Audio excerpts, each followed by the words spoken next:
Education is a very important part of the mission of the Johns Hopkins Arthritis Center.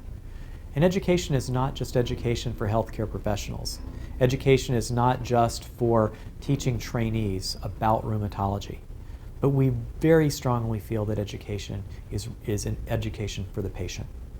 For patients to understand the conditions that they have, to understand the medications that we're going to treat with, and really to inform themselves so that they can be partners in making health decisions. We also think it's very important to educate not only the patient, but also their families so that they understand the things that people with our rheumatic diseases are living with. And so that they understand the problems that can develop and warning signs, for instance, that might happen when somebody is taking a particular medication. The ways of communicating with people has changed tremendously over the last few years. Traditionally, the way of communicating health information to professionals, for instance, has been in live conferences. But increasingly, we're using the power of the web to communicate medical information, capturing conferences and then making that content available online for people to use at a later date. We've also started live streaming activities, which means that somebody in South America can participate in one of our conferences in real time. We think this is the way of the future, and we're very happy to embrace that as a way of communicating. When we communicate with patients and with others who are seeking health information, we've also seen a significant change from how things used to be done and where they're moving now.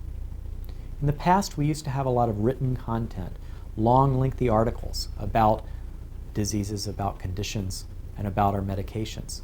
But that's not the way that information is really best processed. So we have a large effort ongoing to try to get better ways to disseminate information to patients that's understandable and usable and covers the topics that are needed.